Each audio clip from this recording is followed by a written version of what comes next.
하나님께서 주시는 말씀은 시편 115편이 되겠습니다. 시편 115편 1절에서부터 마지막 18절까지 말씀을 보겠습니다.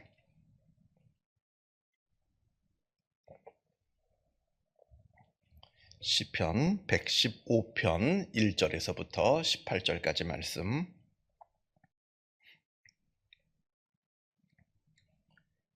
같이 한 목소리로 읽겠습니다. 여호와여, 영광을 우리에게 돌리지 마옵소서. 우리에게 돌리지 마옵소서. 오직 주는 인자하시고 진실하심으로 주의 이름에만 영광을 돌리소서. 어찌하여 문나라가 그들의 하나님이 이제 어디 있느냐 말하게 하리이까? 오직 우리 하나님은 하늘에 계셔서 원하시는 모든 것을 행하셨나이다. 그들의 우상들은 은과 금이요 사람이 손으로 만든 것이라. 입이 있어도 말하지 못하며 눈이 있어도 보지 못하며 귀가 있어도 듣지 못하며 코가 있어도 냄새 맡지 못하며 손이 있어도 만지지 못하며 발이 있어도 걷지 못하며 목구멍이 있어도 작은 소리조차 내지 못하느니라. 우상들을 만드는 자들과 그것을 의지하는 자들이 다 그와 같으리로다. 이스라엘아, 여호와를 의지하라. 그는 너희의 도움이시요 너희의 방패시로다. 아론의 집이여, 여호와를 의지하라. 그는 너희의 도움이시요 너희의 방패시로다. 여호와를 경외하는 자들아, 너희는 여호와를 의지하여라. 그는 너희의 도움이시요 너희의 방패시로다. 여호와께서 우리를 생각하사 복을 주시되 이스라엘 집에도 복을 주시고 아론의 집에도 복을 주시며 높은 사람이나 낮은 사람을 막론하고 여호와를 경외하는 자들에게 복을 주시리로다. 여호와께서 너희를 곧 너희와 너희 자손을 더욱 번창하게 하시기를 원하노라. 너희는 천지를 지으신 여호와께 복을 받는 자로다. 하늘은 여호와의 하늘이라도 땅은 사람에게 주셨도다. 죽은 자들은 여호와를 찬양하지 못하나니 적막한 데로 내려가는 자들은 아무도 찬양하지 못하리로다. 우리는 이제부터 영원까지 여호와를 송축하리로다. 할렐루야. 오늘 시편에도 이제 표제가 없기 때문에 누가 지었는지, 또 언제 지었는지, 또 어떤 목적으로 지었는지 우리가 구체적으로 알지는 못합니다. 다만 학자들이 이제 판단하기로는 이스라엘 백성들이 바벨론 포로에 끌려갔을 때 그때 지은 시다, 이렇게 분석을 하고 있습니다. 물론 지난 시간에 말씀을 드린 것처럼 이스라엘 백성들이 유월절 식사 때 우리가 113편, 114편, 그리고 오늘 본 115편, 그리고 116, 117, 118 이렇게 쭉 이렇게 유월절 식사 때 부른 노래라, 이렇게 이제 말씀을 드렸습니다만, 그것 말고요. 그거는 이제 이 시가 다 쓰여진 다음에 나중에 그 후손들이 그 유월절 때 식사를 하면서 부른 노래라 하는 것이고, 이 시가 구체적으로 처음 쓰여진 것이 언제이고 누가 쓰여졌는지 또 어떤 목적으로 쓰여졌는지 알지 못한다는 얘기입니다. 그러나 학자들이 추측하기로는 이 시가 바벨론 포로에 끌려갔을 때 쓰여진 시일 것이다, 이렇게 이제 분석을 하고 있다, 이 말씀을 드립니다. 자, 1절 말씀을 보면 여호와여, 영광을 우리에게 돌리지 마옵소서. 우리에게 돌리지 마옵소서. 오직 주는 인자하시고 진실하심으로 주의 이름만 영광을 돌리소서 하면서 2절을 보면 어찌하여 문나라가 그들의 하나님이 어디 있느냐 말하게 하리이까, 이렇게 말합니다. 지금 이방 사람들이 이스라엘 사람들 보고 너희 하나님이 지금 어디 있느냐 지금 조롱하고 있다는 거예요. 그래서 시인은 누군지는 모르겠습니다만 이 시인은 아무리 이방 사람들이 우리 하나님을 조롱한다 하더라도 하나님께서는 그 조롱을 받지 마옵소서. 하나님 그 조롱 듣지 마옵소서. 하나님 영광 받아 주옵소서. 오직 하나님은 영광 받으실 하나님이십니다. 세상에 그 모든 사람들이 너희 하나님이 어디 있느냐 조롱할지라도 하나님은 결코 조롱 받으실 분이 아니라 영광 받으실 분이십니다. 이렇게 하나님을 찬양하면서 기도하고 있는 겁니다. 이스라엘 사람들이 이렇게 조롱받는 이유는 지금 바벨론에 끌려왔거든요. 바벨론과 전쟁을 벌여가지고 전쟁에서 이스라엘이 져서 패해서 완전히 이스라엘은 초토화되었고 이스라엘 사람들은 다 거의 남김없이 다 바벨론으로 끌려온 겁니다. 이 당시 세계관에서 전쟁은 신들의 싸움입니다. 두 나라의 신이 싸워서 강한 신이 약한 신을 이기는 것이 전쟁의 승리입니다. 그 당시 세계관에선 그래요. 그러니까 이스라엘이 바벨론에게 졌다는 얘기는 바벨론이 섬기는 마르둑이라고 하는 신이 이스라엘이 섬기는 여호와에게 이겼다는 겁니다. 여호와가 마르둑에게 져서 이스라엘이 패하여서 지금 바벨론으로 지금 끌려왔다는 얘기입니다. 그러니까 그 당시 세계관 속에서는 그런 거니까 바벨론 사람들이 이스라엘 사람들을 보면 조롱하는 겁니다. 너희 신은 도대체 어디 있느냐? 너희 하나님은 도대체 어디 있느냐? 막 조롱하는 겁니다.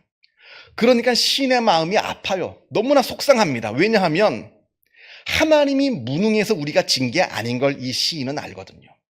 하나님이 무능해서 우리가 진 것이 아니라 우리가 하나님을 버리고 우상을 섬기니까 하나님께서 우리를 벌하시기 위해서, 정신 차리게 하시기 위해서 우리가 지게 만든 겁니다. 그래서 세상 사람들은 그것을 모르니까 하나님이 마르둑에게 졌다 생각해서 하나님을 조롱하고 있는 겁니다. 그러니까 이 시인은 마음이 아픈 겁니다. 우리 잘못 때문에 우리 하나님이 욕을 먹는구나. 나 때문에, 우리 때문에 하나님이 조롱당하는구나. 마치 어린 자녀들이 잘못해가지고 그 부모가 다른 사람들한테 욕을 먹고 다른 사람들한테 싫은 소리 들을 때 그 자녀가 아무리 철없는 자녀라 할지라도 그거 바라보면 속상하잖아요. 잘못은 내가 했는데 막 조롱받고 야단 맞는 것은 내 부모가 그렇게 되면 속상합니다. 아무리 철없는 자녀라 할지라도 그 마음일 거라 이렇게 생각이 듭니다. 또한 이 구절, 너희 하나님은 어디 있느냐라고 하는 이 구절은 그 당시에 팽배했던, 이 바벨론 안에 팽배했던 이 우상 숭배와 관련이 있다 보여지는데요. 이 바벨론이 우상 섬기는 나라잖아요. 이방의 우상들 보면 다 뭐 돌로 만들어지고 나무로 만들고 금속으로 만들어서 분명하게 눈으로 보입니다. 만질 수도 있어요, 우상은. 우상은 딱 보면 우상이 분명하게 보입니다. 아주 크게 웅장하게 만들었겠죠. 그런데 하나님은 우상이 아닙니다. 우상을 만들지 못하게 만들었어요. 그리고 하나님은 보일 수가 없습니다. 보이지가 않습니다. 하나님은 형상이 없어요. 근데 이 당시 사람들은 우리 인간의 심리가 보여야, 딱 우상이 있고 이렇게 보여야 마음이 놓이고 그 신이 있는 것 같고 그 눈에 분명하게 보이니까 그 신이 나를 지켜주는 것 같고 그것도 생긴 것도 아주 우락부락하게 아주 엄청나게 크게 만들어놨으니까 그 엄청난 그 신이 나를 지켜주는 것 같고 그런데 반면에 하나님은 보이지가 않습니다. 만들지 못하게 했어요. 형상이 없어요. 그러니까 눈에 보이지가 않아요. 없는 것 같아요. 안 계신 것 같아요. 그리고 나를 지켜주지 못할 것 같습니다. 이게 인간의 묘한 심리입니다. 이걸 또 반영하고 있다 이렇게 생각이 듭니다. 그러니까 이방 사람들이 우리가 믿는 이 마르둑 신은 이렇게 멋있게 훌륭하게 웅장하게 서 있는데 네가 섬기는 저 하나님 여호와 하나님이라는 것은 없지 않느냐, 형체가 없지 않느냐, 실상이 없지 않느냐, 그냥 없는 존재 아니냐 이렇게 조롱하고 있다 하는 겁니다. 자, 그런데 4절부터 보게 되면 이 시인이 이야기합니다. 노래합니다. 아무리 크고 웅장한 우상이라 할지라도 그들은 그저 나무덩이, 돌덩이, 쇳덩어리에 불과하다 하는 겁니다. 4절 말씀을 보면 그들의 우상들은 은과 금이요 사람이 손으로 만든 것이라. 5절 입이 있어도 말하지 못하며 눈이 있어도 보지 못하며 귀가 있어도 듣지 못하며 코가 있어도 냄새 맡지 못하며 손이 있어도 만지지 못하며 발이 있어도 걷지 못하며 목구멍이 있어도 작은 소리조차 내지 못하느니라. 그냥 은과 금으로 만든 거예요. 그냥 은과 금덩이 있으면 이렇게 녹여가지고 그냥 사람이 만든 겁니다. 만들다가 너무 은을 너무 많이 녹였네? 그러면 그 은 가지고 똑같은 은인데도 일부분은 우상을 만들고 일부분은 그릇 만들고 그냥 일부분은 금으로 만들고 일부분은 그냥 장신구 하나 만들고 똑같은 금 가지고 그게 무슨 신이냐는 거죠. 사람이 만든 거지. 아무리 겉모습은 번지러 할지라도 아무 능력이 없는 그냥 돌덩어리, 쇳덩어리, 나무덩어리에 불과하다. 지금 이렇게 이야기합니다. 그러면서 재미있는 표현이 나오는데요. 8절 말씀을 보면 우상을 만드는 자들과 그것을 의지하는 자들이 다 그와 같으리로다.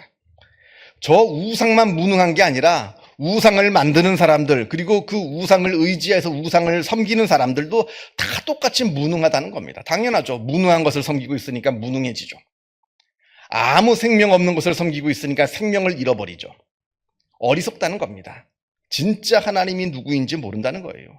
사람이 만든 피조물 가지고 거기에 뭘 절하고 있는다는 거예요. 그거 다 사람이 만든 거 아니냐. 사람이 다 조각하고 사람이 다 부어 만들고 그거 보고 이렇게 쩔쩔매면서 왜 거기다 절하고 그러느냐, 의지하고 그러느냐. 그것이 뭐라고. 우상을 섬기는 자들은 다 무능하게 된다라고 말씀합니다. 그러면서 우리는 다르답니다. 우리는 다르다. 너희들이 아무리 여호와 하나님을 조롱할지라도 우리는 다르다. 9절 이스라엘아 여호와를 의지하라. 그는 너희의 도움이시요 너희의 방패시로다. 진짜 능력 있으신 참 하나님은 우리 하나님이시라는 거예요. 아니 눈에 보이는 것 만드는 게 그게 뭐 능력이 있겠어요. 사람이 만들어 놓은 건데. 근데 하나님은 능력 많으신 분이시고 전능하신 분이시고 감히 우리 인간이 가까이 다가갈 수 없는 크신 하나님이시고 어떻게 그 하나님을 우리가 우리의 손으로 사람이 뭐라고 우리 손으로 형상을 만들 수가 있겠느냐는 거죠. 맞는 말이죠. 진짜 하나님은 형상을 만들 수가 없는 겁니다. 진짜 귀한 것은 돈으로 살 수 없듯이 진짜 하나님은 우리가 형상으로 만들 수가 없습니다. 그 진짜 하나님, 전능하신 하나님을 이스라엘아 너희는 의지하라. 오직 하나님만이 너희의 도움이시요 너희의 방패시로다. 이렇게 지금 이야기하고 있습니다. 그러면서 이제 11절부터 하나님을 의지하는 사람들을 축복합니다. 뭐라고 축복하냐? 11절 말씀 보면 여호와를 경외하는 자들아 너희는 여호와를 의지하여라.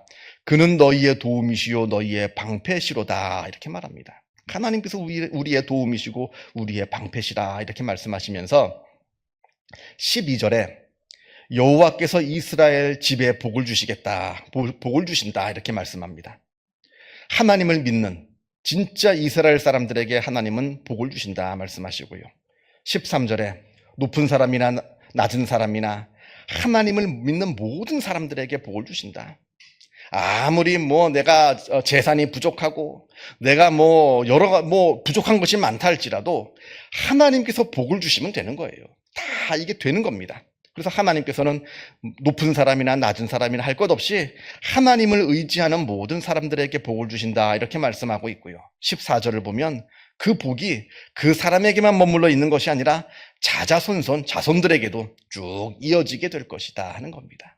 그러니까 이 믿음이 얼마나 좋은 것이냐, 하나님을 믿는다는 것이 얼마나 좋은 것이냐 이렇게 지금 이야기하고 있는 겁니다. 저도 개인적으로 참 그렇게 생각합니다. 참 믿음은 참 좋아요.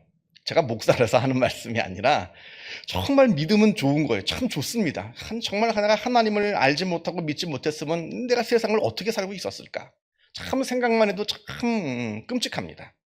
근데 제가 종종 농담반 진담반으로 하는 거지만 왜 이 좋은 믿음을 왜 안 하는지 모르겠어요. 왜 이 믿음이 이렇게 좋은데 왜 이렇게 안 믿는지 모르겠다. 그 생각을 제가 종종 합니다. 자, 16절에도 재미있는 표현이 나오는데요. 재미있다기보다는 굉장히 중요한 표현입니다. 16절을 보면 하늘은 여호와의 하늘이라도 땅은 사람에게 주셨도다. 이렇게 말합니다.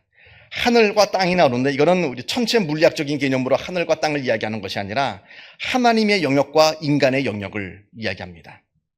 하나님께서 우리에게 아무리 많은 은혜를 베풀어 주신다 할지라도 인간이 감당하지 못하는 복은 주시지 않습니다. 그러니까 인간이 살아가는 영역 안에서 복만 주시는 거예요. 예를 들면 우리 인간은 결국엔 죽는 존재예요.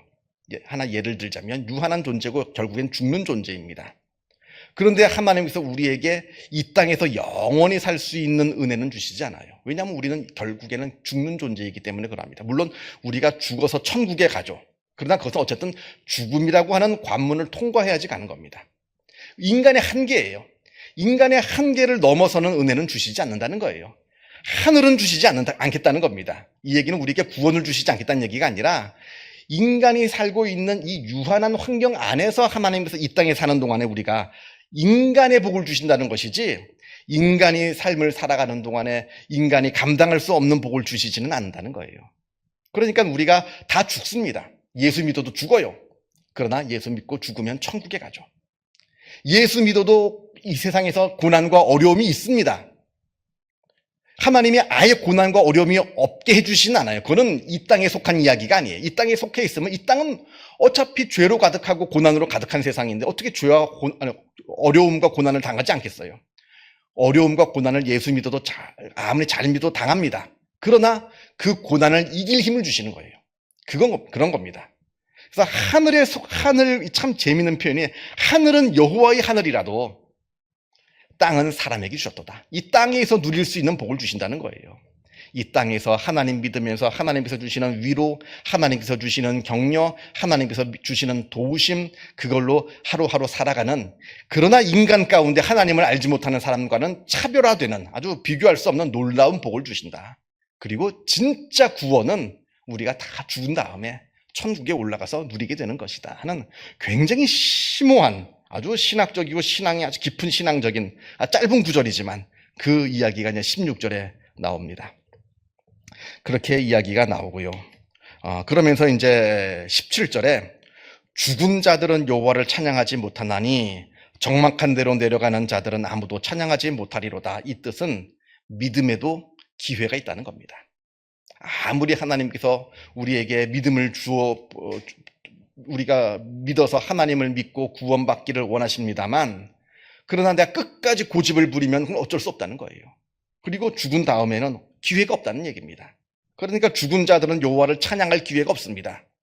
그것으로 끝나는 거예요. 그러니까 죽기 전에, 내가 살아있을 동안에 하나님을 잘 믿어라. 지금 그 이야기를 하고 있는 겁니다. 그러면서 18절 말씀에 우리는 이제부터 영원까지 여호와를 송축하리로다. 세상 사람들은 여호와를, 하나님을 조롱하고 하나님을 믿지 않고 우상을 섬긴다 할지라도 우리는 이제부터 영원까지 여호와를 송축하리로다. 영혼은 내가 감당하지 못하는 거고요. 내가 영혼을 사는 건 아니니까. 적어도 내가 살아 숨쉬는 그 순간까지는 나는 하나님을 찬양하겠습니다. 내가 나중에 의식이 없는 상황이라 할지라도 내 무의식 속에서, 내 속에 계시는 성령 통해서 내가 늘 마음속으로 죽는 그 내 숨이 끊어지는 순간까지 나는 하나님을 찬양하겠습니다. 이렇게 고백하는 놀라운 은혜의 말씀이라 하는 겁니다. 참 믿기 어려운 세상을 우리가 살아가요. 이 시편 기자, 이 시인도 참 믿음을 지키기 어려운 그 시대를 살았습니다만, 우리도 마찬가지로 참 믿음을 지키기 어려운 시대를 살아갑니다. 그러나 비록 우리 이 모임에 적은 수가 모였지만 우리가 이 모여서 하나님을 찬양하는 그 찬양이 하나님을 기쁘시게 해드리는 것이고요. 그리고 내가 오늘 말씀을 보면서 또 끝까지 내가 하나님을 찬양하고 하나님께 감사하는 믿음의 사람이 되겠다 한번 다짐하시는 복된 말씀이 되기를 바랍니다. 기도하겠습니다. 하늘에 계신 우리 아버지, 아버지의 이름을 거룩하게 하시며 아버지의 나라가 오게 하시며 아버지의 뜻이 하늘에서와 같이 땅에서도 이루어지게 하소서. 오늘 우리에게 일용할 양식을 주시고 우리가 우리에게 잘못한 사람을 용서하여 준 것 같이 우리 죄를 용서하여 주시고 우리를 시험에 빠지지 않게 하시고 악에서 구하소서. 나라와 권능과 영광이 영원히 아버지의 것입니다. 아멘. 자유롭게 기도하시기 바랍니다.